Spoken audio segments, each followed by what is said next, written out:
ஆயிரம் ஆயிரம் நன்மைகள் அனுதினம் என்னை சூழ்ந்திட கிருபையும் இரக்கமும் அன்பும் கொண்டீரே. ஆயிரம் ஆயிரம் நன்மைகள் அனுதினம் என்னை சூழ்ந்திட கிருபையும் இரக்கமும் அன்பும் கொண்டீரே. நல்ல எபினேசராய் என்னை நடத்தி வந்தீரே. நன்றி சொல்ல வார்த்தை இல்லையே. நல்ல எபினேசராய் என்னை நடத்தி வந்தீரே. நன்றி சொல்ல வார்த்தை இல்லையே. ஆயிரம் ஆயிரம் நன்மைகள் அனுதினம் என்னை சூழ்ந்திட கிருபையும் இரக்கமும் அன்பும் கொண்டீரே. Praise the lord. பிரியமான சகோதர சகோதரிகளே, ஆண்டவராகிய இயேசு கிறிஸ்து நாமத்திலே நான் உங்களை வாழ்த்துகிறேன். உங்களோடு ஒரு நல் வார்த்தை என்ற நிகழ்ச்சியின் மூலமாக உங்களை சந்திப்பதிலே மகிழ்ச்சி அடைகிறேன்.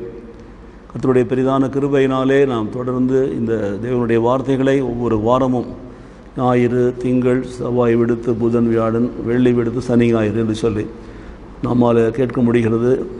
ஒரு வாரத்தில் 5 நாட்கள். நீங்களும் கேளுங்கள், மற்றவர்களையும் கேட்கும்படி பார்க்கும்படி உற்சாகப்படுத்துங்கள். ஆண்டவருடைய வார்த்தையை கேட்கிற பிள்ளைகளுடைய வாழ்க்கையில் ஆண்டவர் நிச்சயமாகவே அற்புதங்களை, அதிசயங்களை செய்தோடு மாத்திரமில்லாமல் அவருடைய ரட்சிப்புகளை நடத்துவார், வாழ்க்கையில் விடுதலையை கொடுப்பார். அதுதான் நம்முடைய விசுவாசம். நாம் ஒலிபரப்பு செய்கிறதுக்கான காரணமே யாராவது ஒருவர் இதை கேட்டு இதன் மூலமாக மீட்கப்படவும், மீட்கப்பட்டவர்கள் பலப்படவும், பலப்பட்டவர்கள் சாட்சியாய் வாழவும் கர்த்தர் இந்த உங்களோட ஒரு நல்வார்த்தையை ஆசீர்வதிக்கிறார். ஆகவே கர்த்தருடைய ஆசீர்வாதங்களோடு கூட இருப்பதாக ஜெபிப்போமா.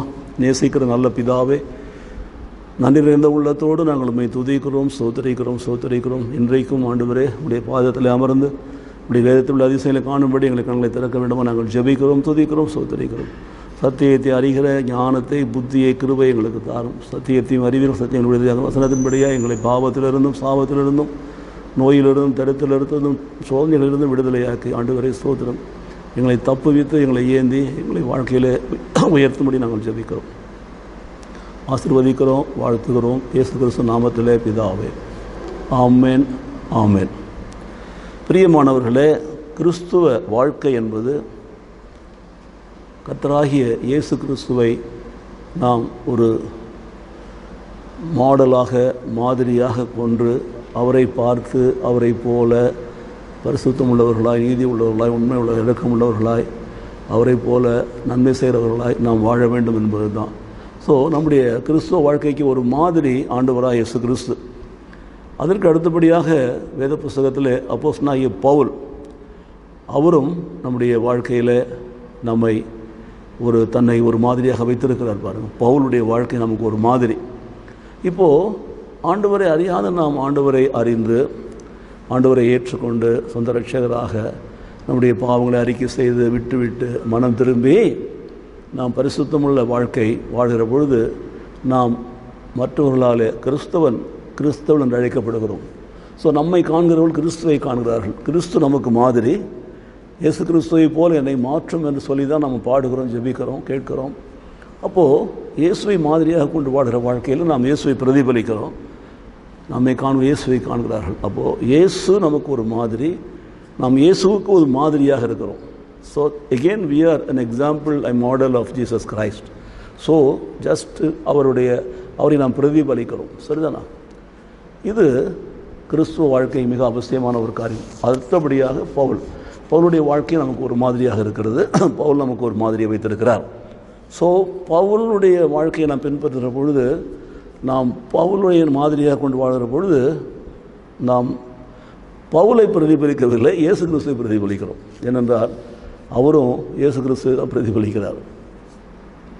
எகெயின் பவுலுடைய போதனைகள் நம்மை வாழ்க்கையில் கிறிஸ்துவுக்குள் நம்மை நடத்துகிறது, கிறிஸ்துவை நம்மை மாற்றுகிறது. நாம் கிறிஸ்துவை பிரதிபலிக்கும்படி கிறிஸ்துவுக்கு ஒரு மாதிரியாக இருக்கிறோம். ஆகவே எனக்கு பிரியமான சகோதர சகோதரிகளே, இந்த ஒரு பின்னணியிலே நான் இன்றைக்கு சொல்ல போகிற காரியங்கள் பாருங்கள். அப்போது நாம் இயேசுவை பின்பற்றி, இயேசுவை மாதிரியாக கொண்டு இயேசுவுக்கு மாதிரியாய் வாழ்கிறோம். நல்லது. நம்மை காண்கிறவர்கள் பார்த்தீங்களா, நம்மிலே இயேசுவை காண வேண்டும். நாம் மற்ற மக்களுக்கு ஒரு மாதிரியாக இருக்க வேண்டும், ஒரு மாடலாக இருக்க வேண்டும். We should be an example for other people who do not know Christ, as well as who do not understand what is Christianity and what is Holy Bible, etc. By looking at us, they should be able to read us as Jesus Christ, know about Jesus Christ, and they also become a model, an example for Jesus Christ one day. That is Christian life. There is a torch which we bear and we hand it over to other people, and they also carry it away, run away and hand it over to other people. It is just like passing on the torch to other people. Whatever we have learned from Christian school of thought, Christian churches and other things, Holy Gospel, we should be able to reflect and make other people as disciples of Christ. That is our aim. So even this உங்களோட ஒரு நல்வார்த்தை நிகழ்ச்சியும் அதன் அடிப்படையில் தான் உங்களுக்கு அறிவிக்கப்படுகிறது. இதில் எந்த விதமான ஆதாயம் கிடையாது, இதில் ஒரு பெருமை கிடையாது, ஒன்றும் கிடையாது. ஆனால் நிறைய நினைக்கலாம் பாருங்கள், அவர்கள் இந்த வார்த்தைகளை கேட்டு மனம் திரும்பி தங்கள் பாவங்கள் வாழ்க்கையை விட்டுவிட்டு கிறிஸ்துவுக்கு சாட்சியாய் வாழ, நன்மை செய்வர்களாய் வாழ அவர்கள் தங்களை ஒப்பு கொடுக்கறது இல்லை, தயாராக இல்லை. அதனால் இந்த நிகழ்ச்சியை அவர்கள் வெறுப்பார்கள், குறித்து கேவலமாக பேசுவார்கள், அல்லது சரியில்லை பெருமைக்காக செய்கிறாங்கன்னு சொல்கிறாங்க. ஒன்றும் கிடையாது. We are not going to get anything. See, இப்போது நாம் ஆஃப் லேட் இவ்வளோ நாள் கழிச்சு நாம் உணர்கிறது என்ன பாருங்கள், எல்லாம் மாயை, எல்லாம் வீடு தான். பட் இயேசுவை பின்பற்றுகிறது மாத்திரம்தான், கிறிஸ்துவுக்குள் நிலைத்திருக்கிறது மாத்திரம்தான் ஒரு நிலையான ஒரு வாழ்க்கை. ஆகவே அப்போஸ்தலனாகிய பவுல் தன்னுடைய சீஷரான, தன்னுடைய வளர்க்கிற ஆவிக்குரிய மகனான தீமோத்தேயுக்கு எழுதிய நிருபத்தில், முதலாவது நிருபத்தில் 4ஆம் அதிகாரத்தில் 12 வசனம் இப்படி சொல்கிறது. 12வது வசனம், உன் இளமையை குறித்து ஒருவரும் உன்னை அசட்டை பண்ணாதபடிக்கு. பார்த்தீங்களா, உன் இளமையை குறித்து ஒருவனும் உன்னை அசட்டை பண்ணாதபடிக்கு நீ வார்த்தையிலும் நடக்கையிலும் அன்பிலும் ஆவியிலும் விசுவாசத்திலும் கற்பிலும் விசுவாசிகளுக்கு மாதிரியாயிரு. பார்த்தீங்களா, இவருக்கு எழுதுகிற பொழுது மற்ற இயேசு கிறிஸ்துவை அறியாத மக்களுக்கு நீ மாதிரியாயிரு என்று எழுதவே இல்லை. People who call themselves as believers of Christ, அந்த விசுவாசிகளுக்கு நீ மாதிரியாயிரு. அவர் விசுவாசிகள் தான், ஆனால் they are not up to the mark. You should be an example for those believers who call themselves as believers of Christ, because நான் உனக்கு கற்றுக் கொடுத்த காரியங்களை நீ பரிவைகளை நீ கட்டளையிட்டு நீ விட்டு போதித்து கொண்டிரு என்று சொல்லப்பட்டிருக்கிறது. ஆகினால ஒரு இளமையை குறித்து வரும் காலத்தில் ஒருவனும் உன்னை அசட்டை பண்ணாதபடிக்கு நீ எச்சரிக்கையாயிரு, நீ ஜாக்கிரதையாயிரு, நீ மாதிரியாயிரு. சரியா? ஸோ மாதிரியாயிரு, விசுவாசிகளுக்கு மாதிரியாயிரு, கடைப்பிடிப்பதிலே ஒரு மாதிரியாயிரு, போதிப்பதிலே ஒரு மாதிரியாயிரு. அவள் அப்படிப்பட்ட காரியங்களை நீ கை கொள்ளுதலே ஜாக்கிரதையாயிரு. நான் வருமளவும் வேதத்தை வாசிக்கிறதிலும் வேத காரியங்களை குத்து சொல்கிறதிலும் உபதேசத்திலும் ஜாக்கிரதையாயிரு. பார்த்தீங்களா, எச்சரிக்கையாயிரு, மாதிரியாயிரு, ஜாக்கிரதையாயிரு. இதுதான் கிறிஸ்துவ போதனையே.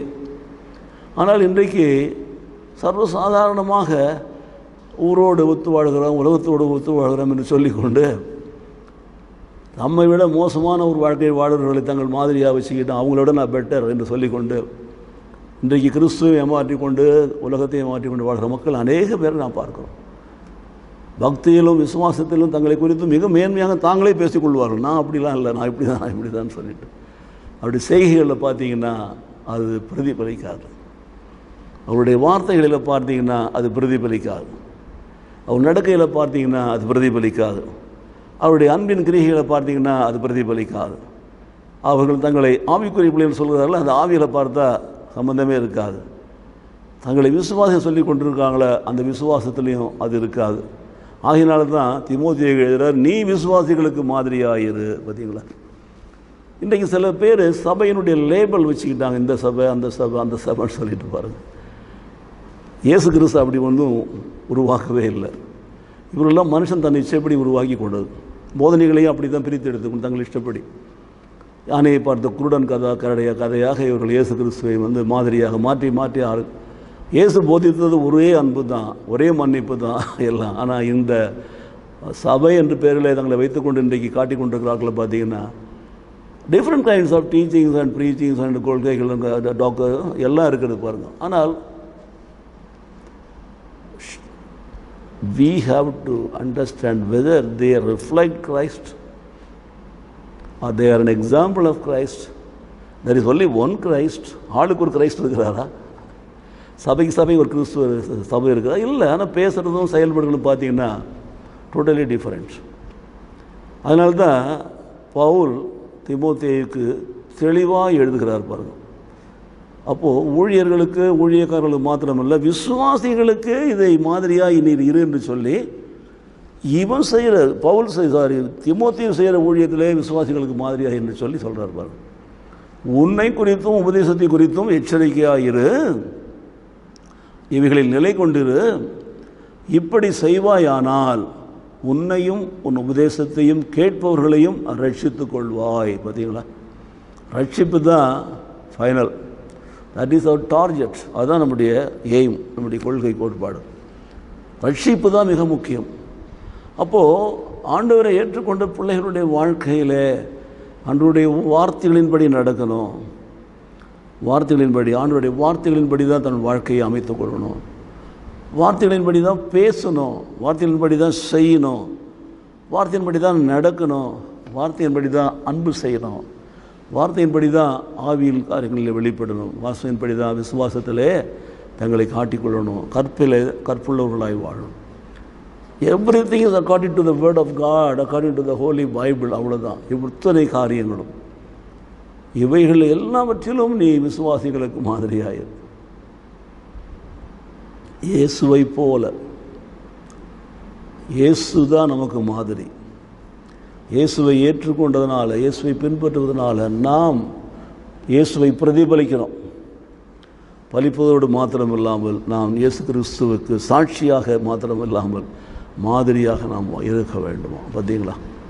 இந்த செய்தியை கேட்டுக்கொண்டிருக்கிற எனக்கு அருமையான கிறிஸ்துவ விசுவாசிகளே, கிறிஸ்துவ நண்பர்களே, கிறிஸ்துவ உடன்பிறப்புகளே, இன்னும் சொல்லப்போனால் மாடர்ன் வேர்ல்டில் பேசக்கூடிய இலக்கியத்தில் பேசுகிற மாதிரி இயேசு கிறிஸ்து ரத்தத்தினாலே கழுவப்பட்ட என் இரத்தத்தின் இரத்தமே இயேசுவின் இரத்தம் தான் எனக்கும் உங்களுக்கும் என்பதை விசுவாசிக்கிறவர்களே கேளுங்கள். நீங்கள் கேட்கிற வார்த்தைகள், வாசிக்கிற வார்த்தைகள், நீங்கள் கேட்டு ஏற்றுக்கொண்ட வார்த்தைகளின்படி நீங்கள் வாழ்கிறீர்களா? உங்களுடைய பேச்சிலும் சொல்லிலும் செயலிலும் நடத்தையிலும் வெளிப்படுகிறதா? அந்த வார்த்தைகளுடைய பிரதிபலிக்கிறதா? இயேசுவை நீங்கள் மாதிரியாக காட்டுறீங்களா? அதுதான் மிக முக்கியம். உங்களை பார்க்குறவங்க அவங்க கிறிஸ்தவங்க, அவங்க அப்படி தான். அவங்க எப்பொழுதுமே எல்லாரையும் மன்னிச்சிடுவாங்க, எதுலேயுமே உண்மையாக இருப்பாங்க, தொழிலில் உண்மையாக இருப்பாங்க, வார்த்தையில் உண்மையாக இருப்பாங்க, நடத்தையில் உண்மையாக இருப்பாங்க, செயலில் உண்மையாக இருப்பாங்க. They are true, they are faithful. சொல்ல முடியுமா? அவங்கெல்லாம் கிறிஸ்துவங்க, அதெல்லாம் நம்ம செய்ய மாட்டாங்க. அவங்களாம் கிறிஸ்துவங்க, அப்படிலாம் ஏமாற்ற மாட்டாங்க. அவங்கெல்லாம் கிறிஸ்துவங்க, இப்படி நாம் மாதிரியாக இருக்கிறோமா? யோசித்து பாருங்கள். இங்கே தான் கிறிஸ்துவை நாம் மாதிரியாக கொண்டிருக்கிறோம். நாம் கிறிஸ்துவை ஏற்றுக்கொண்டிருக்கிறோம் என்பதற்கு நாம் மாதிரியாக இருக்கிறோம். மற்றவர்கள் நம்மிலே கிறிஸ்துவை காண்கிறார்கள் என்பதற்கு அடையாளம் பாருங்கள். கிறிஸ்தவ விசுவாசிகளே, கிறிஸ்துவை பின்பற்றுகிறவர்களே, கிறிஸ்துவ சபைகளிலே கிறிஸ்துவை ஆராதிக்கிறவர்களே, இந்த வசனத்தை நல்லா வாசித்து பார்க்குறீங்களா? 1 தீமோத்தேயு 4:12 உன் இளமையை குறித்து ஒருவனும் உன்னை அசட்டை பண்ணாதபடிக்கு நீ வார்த்தையிலும் 1, நடக்கையிலும் 2, அன்பிலும் 3, ஆவியிலும் 4, விசுவாசத்திலும் 5, கற்பிலும் 6 விசுவாசிகளுக்கு மாதிரியாக இருப்பாயா? பார்த்தீங்களா? 6 கட்டளைகள், 6 காரியங்கள் இல்லை, மிக தெளிவாக சொல்லுகிறார் பாருங்கள். ஆகவே நாம் இயேசு கிறிஸ்துவுக்கு மாதிரியாக வாழ வேண்டும். இயேசு கிறிஸ்துவுக்கு நாம் மாதிரியாக வாழ வேண்டும். மாதிரி என்றால் நம்மிலே இயேசுவை காண வேண்டும். இயேசுவை காண வேண்டும். விசுவாசிக்கிறீங்களா?